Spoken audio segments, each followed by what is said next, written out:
It's not always that simple, but Yeah. distance yourself from the negativity as much as possible to gain that objective perspective. If you're constantly surrounded by that negativity, you don't even have time to think because you're feeling sorry for yourself most of the time. So, Absolutely. it could be a week's vacation if it's practical. It could be 3 days of you time. Hello, greetings, and welcome to Raw Talks. Thanks for tuning in again. Raw Talks is a podcast designed to provide an open space for women from all walks of life and allies to share their stories of struggle and how they've triumphed to achieve their goals, reminding you that there is no limit to what you can achieve. At Raw Talks, we also discuss taboo topics that most women face, that's right, but are totally uncomfortable talking about. Because we believe that sharing one story has the power to impact the lives of many. So whether you're looking for a boost of motivation, inspiration to overcome your struggle, or you're seeking to help another through theirs, I'm so excited to have you join us today. Let me tell you a little bit about myself, and I'm going to introduce our guest. My name is Raihana. If you're joining us for the first time, that's Raihana like rye bread. And I'm also known as the Happy Coach, and I'll be your host. Joining me today on the show is Preethi Krishnamurthy. Preethi is a senior technical product manager at Amazon with a diverse background spanning software engineering, adult learning, and product management. She holds a degree in computer science engineering, an MBA, and a master's in human resource development, combining her technical expertise with a passion for people and development. Originally from India, she's called the U.S. home for the past 12 years. And now she lives in Redmond, Washington with her husband and her 7-year-old son. Preethi's career journey is marked by leading large global teams and driving impactful projects. But in her current role, she's taken a step back from management to deepen her product skills as an individual contributor to focus on honing her product skills. As an only child, she's embraced the joy and challenge of creating her own family and building a life across 2 cultures, finding strength and purpose along the way. Well, if that wasn't enough to introduce you and get you pumped, I'm totally pumped and excited for this conversation. And Preethi, it's such a pleasure to have you on the show. Before we dive into all that juicy stuff you mentioned about your career journey and your personal life history, I'm wondering, what are you looking forward to today on today's conversation? Hi, Rihanna. Nice to meet you. You taught me how to Nice. say it, and yet, yeah, nice to meet you too. Thanks for the wonderful Likewise. introduction.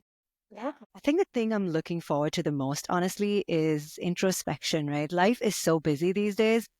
When you approached me for this, and I was like, this is a perfect time. This is time to slow down, think about my journey, think about what really matters to me. And that doesn't come by these days, especially for working women, for mothers. We're juggling with so many things.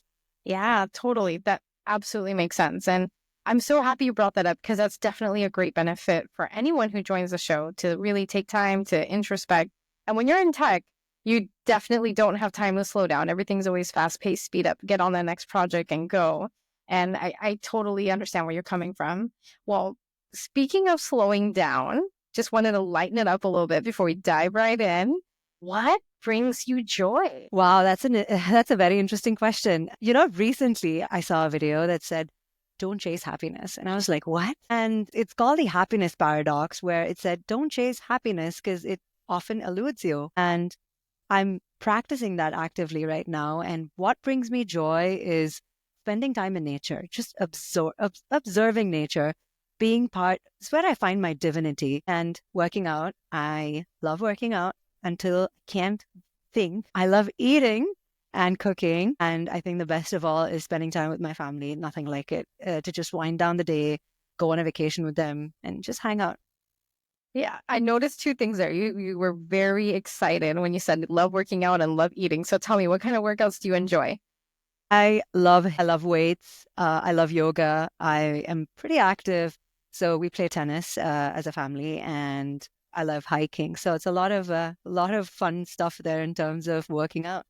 Very cool. Very cool. Oh, that's nice. You have some, you time for workout, but you also have things that you can do as a family to kind of bring the 2 together. And so you don't miss out on any of them. Let's be honest, it's me time. Okay. Like, All full right. All stop. right. Well, there's What do you nothing wrong with mean? that. What's your favorite food to cook? Yeah, I'm a vegetarian. So I was born and raised in India, ate a lot of Indian food. So that's Mhm. closest to home. That's the one I can do really well. I try Lots of it. I try fusion as well, right? I try fusing Mexican and Indian. So, I do basmati rice and paneer tacos, for example, or we make paneer lasagnas. So just mix it up, but then, Wow. put the Indian flavor in because I can't seem to get rid of it. You know, I'm so happy you brought that up. That reminded me of this past idea that I've had for the longest time when Hirsch and I were in Houston.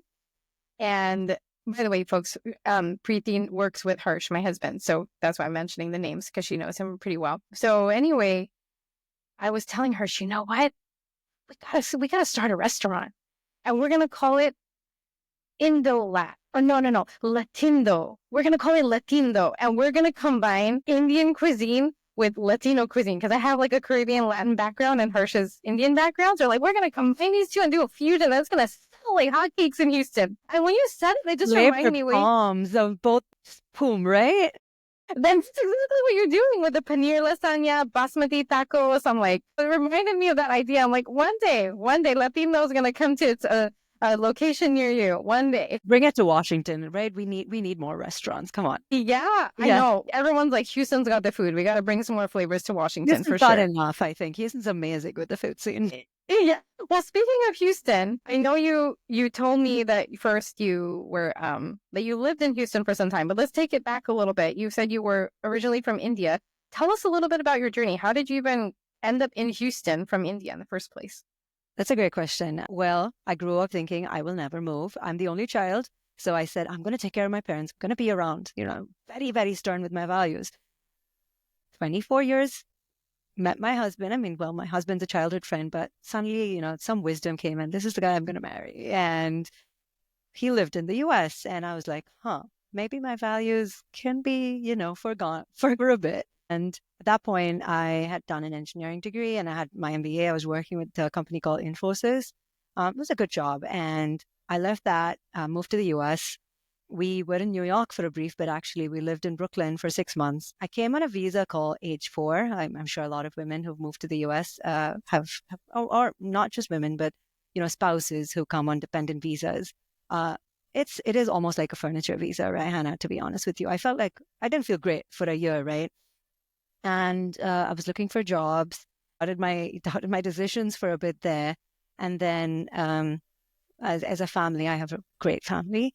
My parents said, go back to study. They could have easily said, go have a child. I was 27, but they said, go back to doing a degree.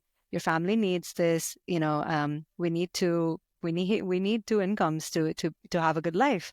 So Houston came up because Brooklyn was too expensive to live on one salary. We moved to Houston, where it was definitely more affordable life. A lifestyle changed. I got into the University of Houston. I know you're from there too. Go Yeah, Cougs! I know. Go Cougs. So I got into the University of Houston, and then at 28, I went back to being an intern at Halliburton. It was an interesting journey because you had kids with you, and 28, a lot of people would argue is not too old.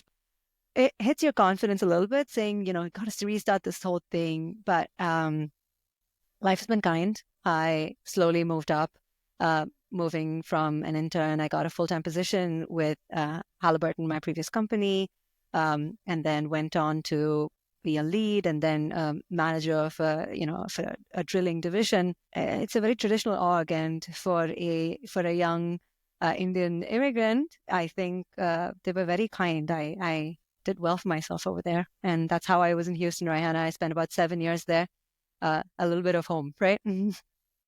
Wow, so many things to unpack there. I feel like I say that every single episode that I've done, but it's so true. Like, I never want to interrupt because I want you to fully get out everything. And then I like to take it a step back. So you mind if we take a step back and kind of unpack what you just said? You do Okay. you. All right. So the first thing that really stuck out to me was when you said it was like a furniture visa, the H4. When you said that, there was like a little bit of sadness that came out with that. And I can really feel the emotion when you said it. Tell me more about what you mean by, and listeners, what you mean by it being a furniture visa and how did that affect you at that time? Because you're newlywed, but you're feeling like it was a furniture visa. It doesn't sound like it matches pretty well with being a newlywed, but love to hear more about your experience.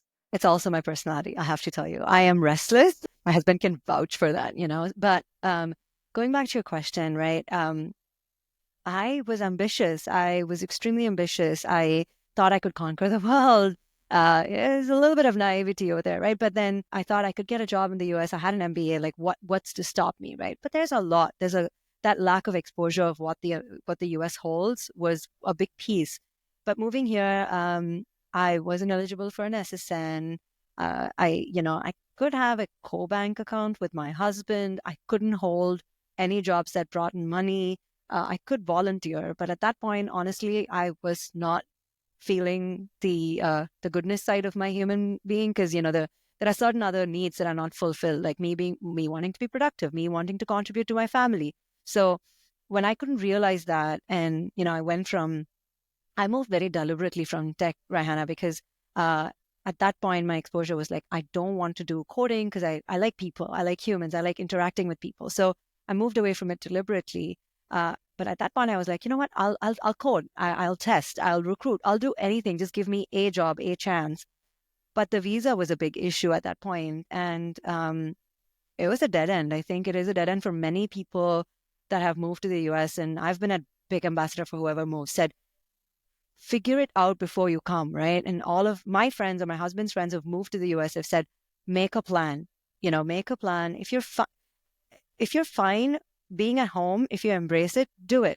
But if not, if you're the type that doesn't want to do it, do your research and come in with an opportunity or an idea in mind, rather than coming fairly clueless, which I also have to, take the miscredit for. That makes so much sense. So I totally understand what you mean now. So it's like when you said it's like a furniture visa, it's like, I'm here, I can be with my husband, but that's basically all I can do. I can't really do anything else to feel fulfilled internally and feel like I'm making a meaningful impact in the world, not just for my family. 100%. And it totally makes sense. And I appreciate you sharing that advice, because sometimes people come here from other countries, not just India, but like lots of places in Latin America and even China and Korea, thinking that, hey, I'll do a master's degree and I'll get a job and life will be good. And then they realize, oh my God, I have so much loan debt. There's a lot of things that I have to figure out before I can even apply. Many companies don't consider, even out of like 300, only 2. Whoa. Mm-hmm. Isn't that like culture shock? Like, how do you even manage that? So it's like, it's not like American dream is there, but there's a lot of layers to that dream before you get to the dream, even for folks living here. So really appreciate that insight, that come prepared. And if, you're fine with it, like you were saying, it's cool. But if you're not fine with the restrictions that would be put on you, then make sure you know all of that ahead of time. So I really appreciate that advice. No, of course. Yeah, happy to share. Would you like to add anything else to that before we No, move on? it was another interesting question you asked, right? Like, that didn't sound like a newlywed. The newlywed lasted 6 months until you realize your core self, right? Your that joy, that bliss that lasted for 6 months. Of course, I was blissfully unaware. I slept longer than I usually do, and I was like, oh, this is great, but not really. Even today, like 13 years into marriage, my husband would say, my gosh, you've been at home for an entire day. We need to take you out. We need to get you for a walk. That personality inherently came out after 6 months. That's so funny. Yeah, it's, I think for me, it also has to do with faith. Like when you get married, I remember a friend was telling me, when you get married, it's like you can't hide anymore.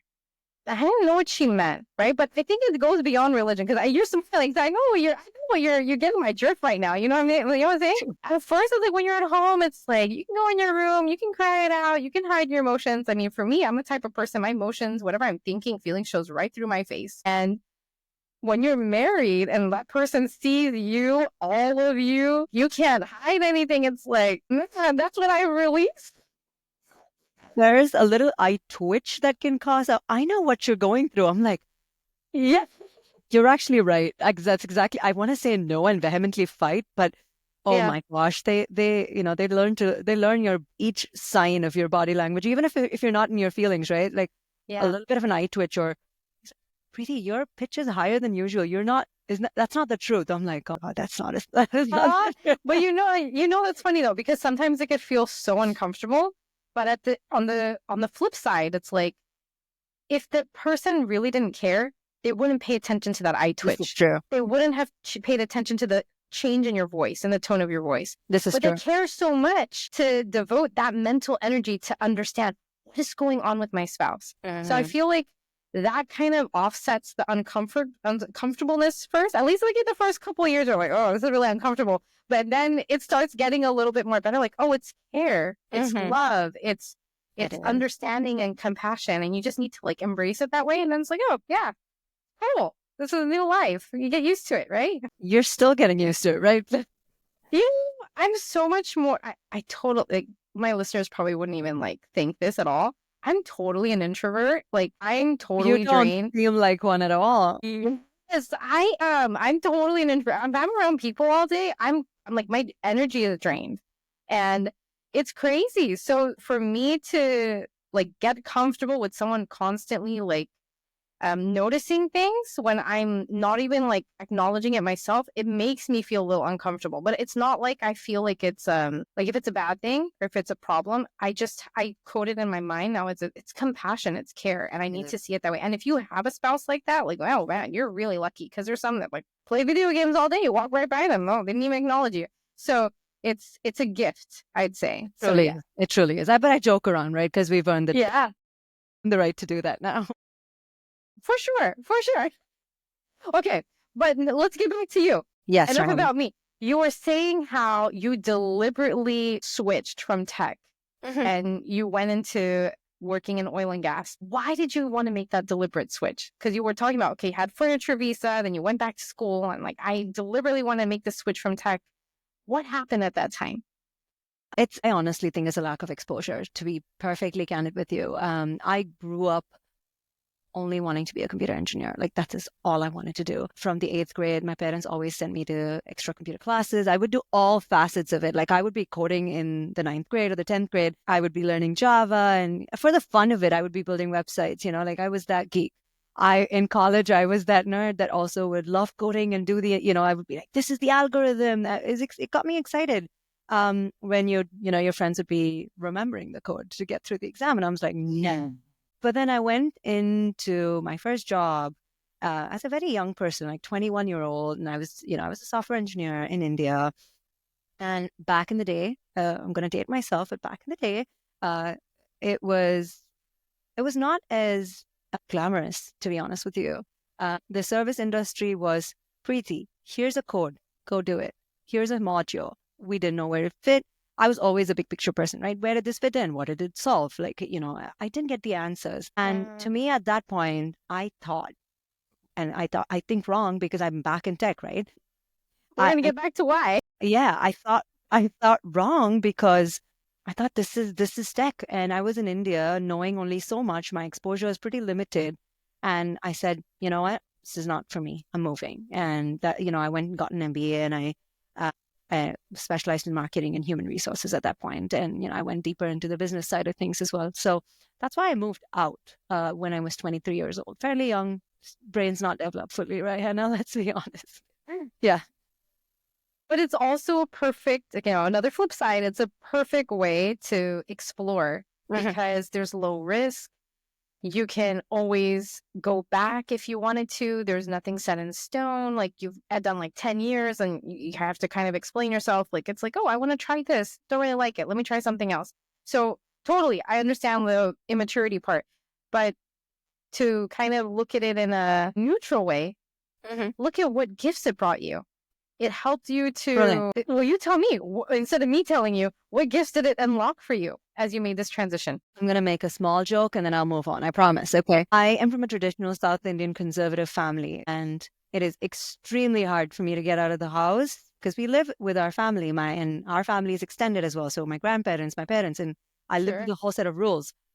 It opened up leaving home for the first time. I was 23 years old. I went and stayed in a hostel to get my MBA. So jokes aside, but truly that gave me a lot of exposure. I learned a lot of things. I learned a lot about things about myself, and that was the first thing it gave me, was the opportunity to explore myself, who I am, who I really am, without people watching over me. And then have you read the book Range? It talks about how people move from one topic to the other, and there's two kinds of experts, right? But you have to send it to me later so I can Really, check that really good out. book. I'll Yeah. send it to you. It's a really good book, right? I've always questioned myself as to why I moved from one to the other, and I thought, is this bad for my career? And I read Okay. Range. So Range talks about two types of professionals. One that goes deep into their subjects, so deep that they're the expert in that one topic and they spend their entire life in that topic. Then there are people like me who get the breadth of things. Um, so I am now an engineer. I have the learning background, and now I'm in product. So I have the breadth of experience. I've been in different industries, I've been in different backgrounds. So the complexities of thinking about business differently is the quality I possess. That's what I earned from moving from one division, if you say, to the other. Like I was with services IT, and then I moved to energy IT, and now I moved to, and I had the opportunity to work with delivery service partners. So that breadth of experience, Anna, is what I earned. It's flipping the narrative, right?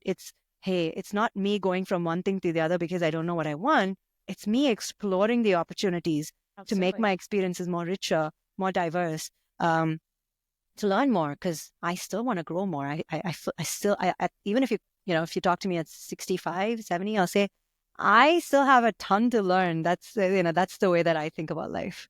I love it. I love it. Lifelong learner, Yeah, first 100%. ahead. Wow. And you know, you mentioned like having like the breadth of experience. Like that was one of the gifts that you gained Mhm. from making this decision at age 23. How are you benefiting from that gift of breadth of experience now in your current position? My thinking. It's nothing I can share out in black and white, right? But I know the way I think. It has an engineering mindset to it. I am originally a computer science engineer. I have, so the way I think about things has that engineering mindset.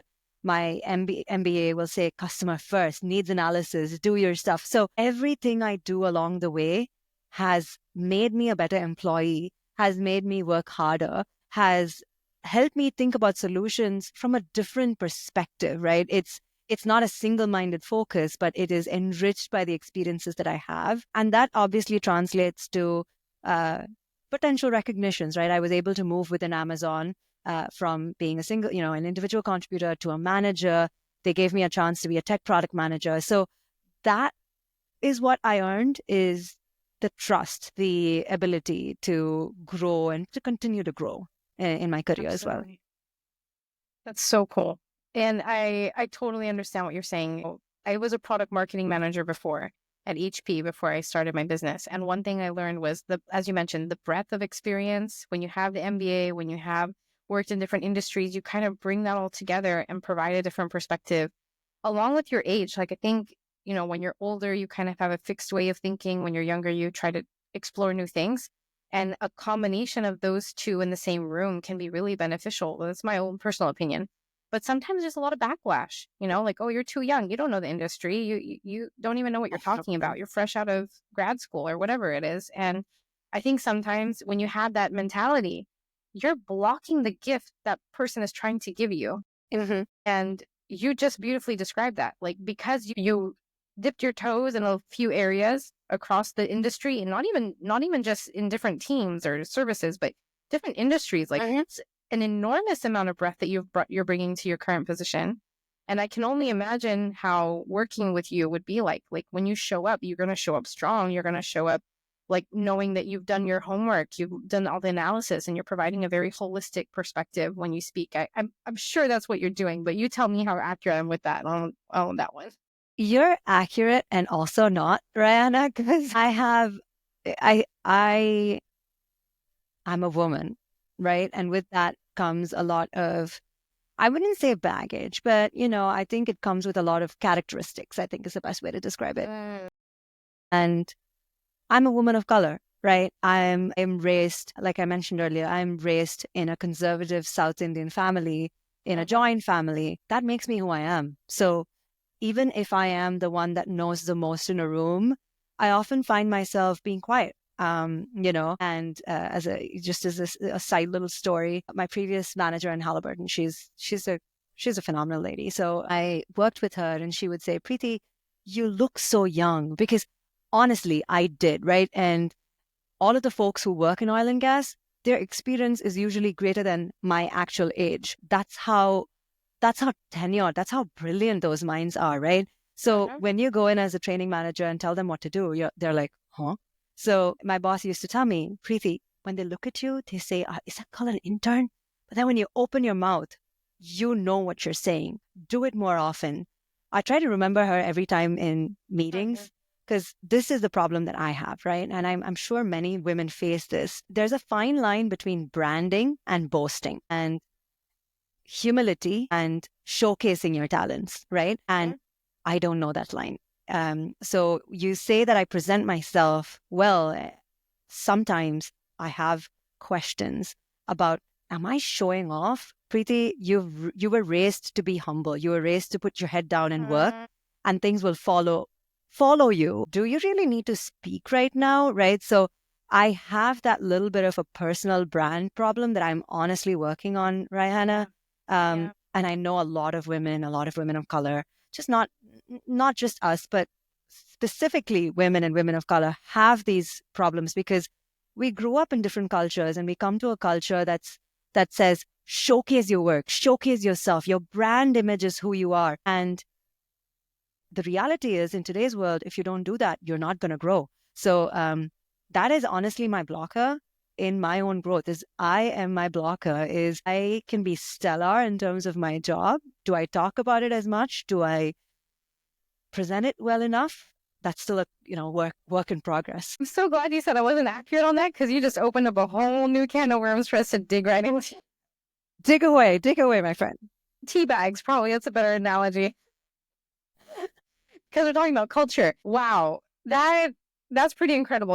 As I mentioned, I come from a Latina Caribbean background. Yeah. And I don't think that concept that you just mentioned is just for South Asian cultures. I think it's across Asian, Indian, and Latino cultures. Here's why. Many times people who resonate or have some association with those cultures have been told you should speak quietly, you should kind of be more reserved, you shouldn't be boastful, you should work hard and not like raise your voice, be respectful, like taught to respect your elders and all those things. And if you're talking about working in oil and gas and you have them and tell you, oh, I need to respect my elders, but you're a learning development manager and you need to tell these people, hey, you got to change what you're doing. It's not working. Then one part of you is saying, this is what I have to do. But this whole belief system that you've created for yourself when you were growing up and what you were taught and what your culture taught you, what your parents taught you is telling you, wait a minute, that's not Preethi. Preethi can't do that. So it's like you're at war with yourself. And I think it's a very common problem. Again, women and people across Latino, Asians, and Indian, fall in the Asian category, cultures face. And it can be a point of causing your career to suffer because we're not able to overcome those beliefs. And that's why I believe, coaching can help with that, help you identify what am I doing? Not what other people doing. That is also there. But what am I doing that's getting myself in my own way? And that's part of it. Our beliefs, exactly what you said. So I'm curious, you went from individual contributor, you obviously made it to manager. How did you get out of your own way, knowing that you're technically discriminating against yourself because of these beliefs you had? What worked for you at that time? It's very interesting you mentioned the Halliburton example earlier. Actually, it wasn't like that in a traditional company. I would classify Halliburton as a traditional company. And there, the heads down and work approach actually worked. What shook it up was the tech industry moving west. It's the Silicon Valley, the way that, what makes West the West, right? That culture is what shook me up in terms of I'm not doing something to promote my career enough. So I was able to move from to a manager in Halliburton, and then I was able to do the same over here because I grabbed opportunities. It's not something I did because of my branding. I grabbed opportunities that lay there and said, I can do this, and that's very different from branding. That's more of a take what you can get, expand your horizon kind of a thing. So I wouldn't associate those two things, Ariana. Okay. So then let me go back to what you said earlier. You said there's a difference between branding and boasting. What do those mean to you, and what were you referencing when you said that? So let me try to give you an example on this. In today's conversation with you today, I said, hey, I have 3 degrees. I've done this, I've done that, I've done a whole bunch of stuff. 3 years ago, I thought it was boastful. I thought, why do you need to tell anybody of those degrees? What does it matter, right? But that's make that's what makes me who I am. That is my journey. Read a lot of articles, I've done a lot of training to realize that those are facts that I'm stating about myself. And those are things I've really worked hard towards. So simple things like even that, I would think of as boasting earlier, but now it is telling my story, right? And that's the way I'm training myself. I'm far from reaching my journey, but that's my journey so far. Is how do I train my mind to tell my story differently? How do I don't have to embellish anything, right? That's not my personality, but be comfortable in telling my story as it is, and be ashamed or not hold back on things that you should be actually proud of. So celebrating the small wins, I think, is another thing that we often forget to do. And as women, we're so hard on ourselves. We are not celebrating those things, right? And so that's my journey. I know I went a little bit way off, but I think it's still important to talk about these. Totally. And that makes sense. And I ask you, what does that mean for you? Because in coaching, we always focus on what does this mean for the client? Because what branding can mean to me and what boasting means to me could mean something totally different for you based on your life experiences, how you grew up, where you grew up, and so forth. And so I really appreciate you outlining that for us and listeners so that they can see what connects with them. And they can also check, hey, do I need to change what I think about branding and boasting too? And you never know what that unlocks. So thank you for that. Yeah. Yeah. Sorry, just No, go for it. can I interrupt with another example? Just Sure. you mentioned, hey, what's the difference, right? So let's say you've been working on a project for 6 months or 8 months, right? And honestly, in the tech world, that's a lot. And then somebody new comes in, somebody, senior comes in, and they're new, right? You sitting in that meeting and to be able to lead with with comfort because you have experience in that field. You've been doing this for a lot longer. You voicing that a decision made by maybe a more senior person is wrong, or saying, giving them the context, doing all of it respectfully, right? Because that's the most important thing. You can't take the respect out of this. But just being confident about the experience you've had is not being boastful. It's about being resourceful. It's about sharing what you know. It's about giving the insights that your experience has provided. So that's another way I also think of the difference between boasting versus just talking about your experience. Not totally. To add on to that, from your experience being like an individual contributor, for example, if you didn't work where you currently work, let's say you worked in a different company who doesn't really support that type of mentality, that even though you've been working on this for a long time, if the higher up says we're going to do it this way, regardless of what you even contribute, and there's potential for you to even be reprimanded for speaking up, which I believe is the right thing, what you just said, and I support that 100%. But what would you recommend to someone who is in a situation where if they say something against higher ups, they would be reprimanded? And how do you navigate that? Like, given the example you just shared, you've been working on this 6, 7 months, some new higher up comes in and says, this is what we're going to be doing. What would you recommend for them if the culture doesn't support that? If the culture and the people don't support that, right? Sometimes people will support that. The first thing I would say is go talk to that person, have a heart one-on-one and speak like one human to another. Mostly this works, mostly because beyond the corporate, beyond, the reprimand, there are humans involved and typically they work. And if they don't, which also happens, they may be people of power, they may be not eager to collaborate, then I'd say take a step back, build champions, look at the stakeholders. You've already earned your respect with your stakeholders, I'm sure. So where can you gain your allies? Where can you gain your champions who can speak for you instead of you speaking for yourself? So that's another important thing I've learned in my career, Rihanna, is the the importance of allies, the importance of champions, the importance of these folks being in your own team, leveraging them when you are not able to present yourself or represent yourself, I think is the best way to go in the situation you demanded. Or you I just love that you mentioned that. That's so important. There's one thing that I advocate for is building your board. Mhm. where you have allies, you've got mentors, like plural, not singular, 100%. sponsors, and coach. Like it's so, so important to have that diverse perspective. They all work in their own ways. Listeners, we can talk about that offline if you're interested, but totally, totally support that. And when you're talking about allies, I wanted to bring up one question because I know you have some experience with discrimination, but we didn't really talk about it too deeply. So I wanted to kind of dive in if that's okay. Are you Oh, yeah. fine with that? Yeah. Okay. So you were talking earlier about, being a woman of color and how you started feeling like I need to be quiet at some point when I'm in the room. Now, as a woman of color in a male dominated industry, and you've been in several male dominated industries, have you ever encountered instances of discrimination or bias? Haven't we all?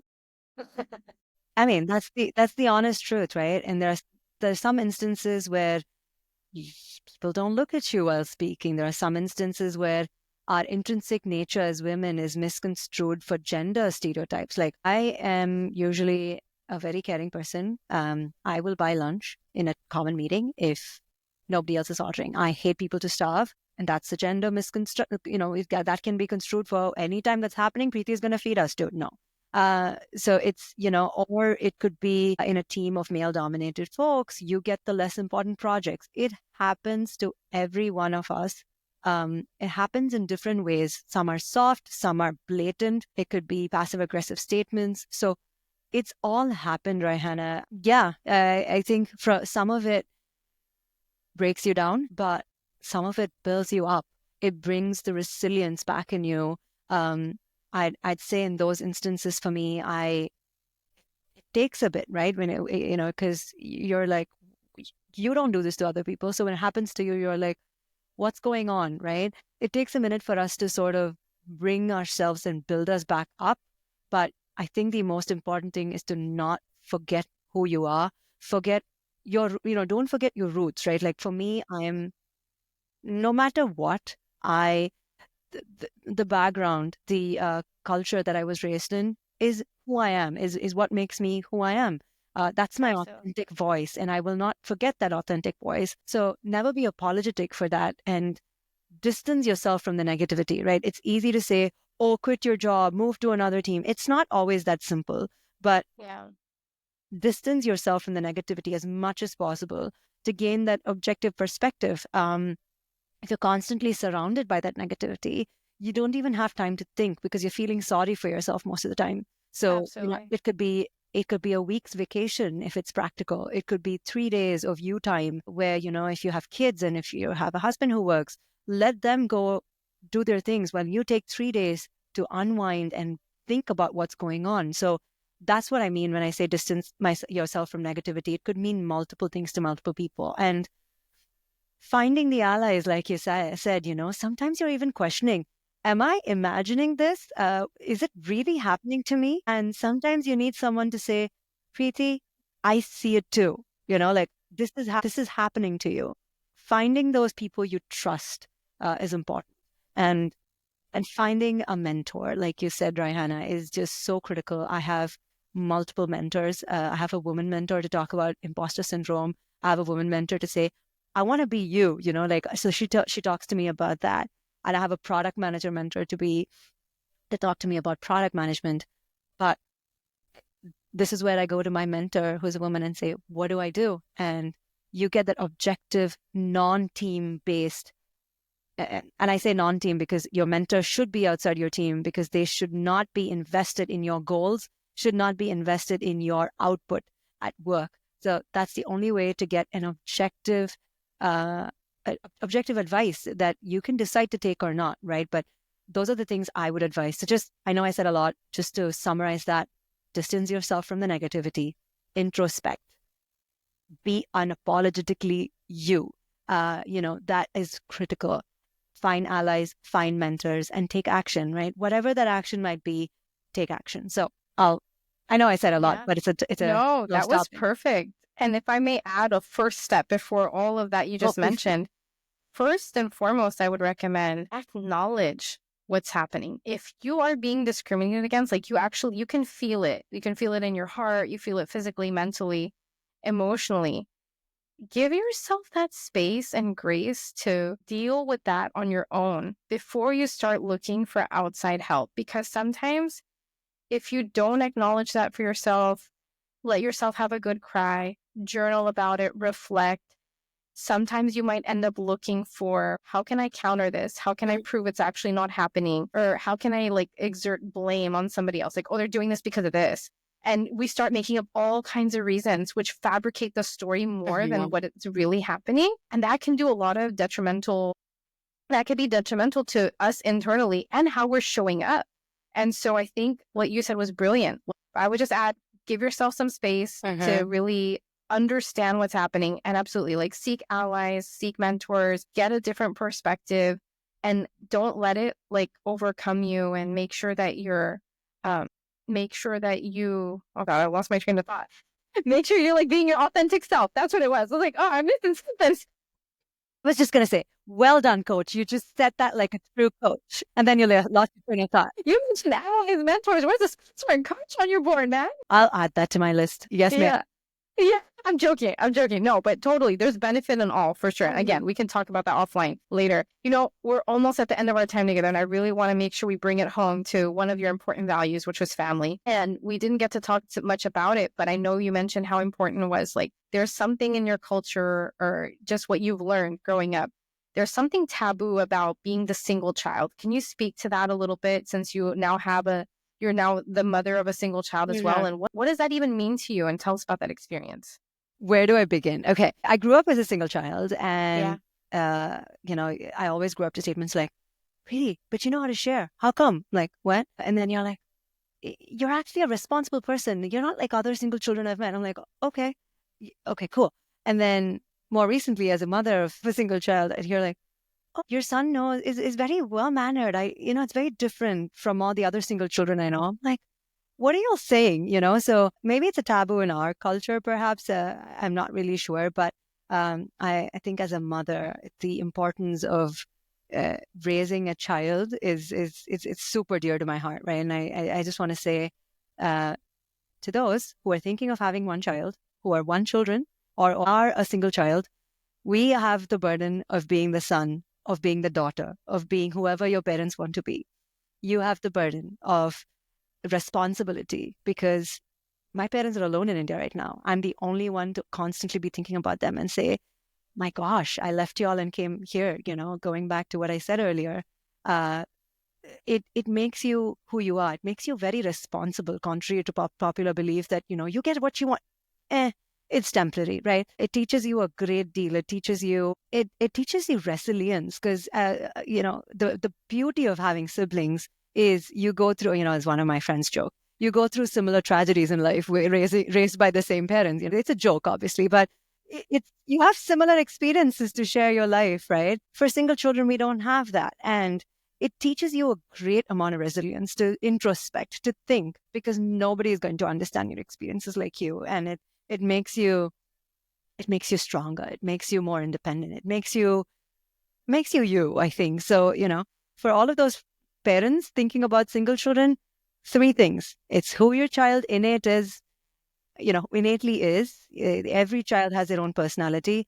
It's who you raise them to be. And the most important thing, who they see and what they see in their household, I think, is what they model. So single child or not, if you had 7 siblings, if you're a single child, none of that matters. It's what you make of them and who they're destined to be eventually. Love that you mentioned that. Thank you so much. And it's so funny that people are like, your child knows how to share. They're so responsible. That just shows how biased we are as humans. We are. That's literally showing, this is my bias. Oh my God, single children are like this. And we stereotype so much. And I love how you just broke it into shreds. You broke that stereotype when you were growing up, and now with your son, that it's a child. You can teach, they're like sponges. They learn whatever you teach them. And it's not about single versus, double child or triple, like having multiple siblings and so forth. It's about what you choose to teach them and what they learn and absorb. Because it's not like they have the choice in their mind, like, oh, I'm going to learn this and not learn this. They learn everything. And if you can teach them that, that's what they'll learn growing up. And it's funny that you mentioned that. I was just thinking, even if you have a sibling, like I have a sibling, Sometimes they could be neurodivergent, and I have a neurodivergent sibling, and I felt exactly what you were feeling growing up.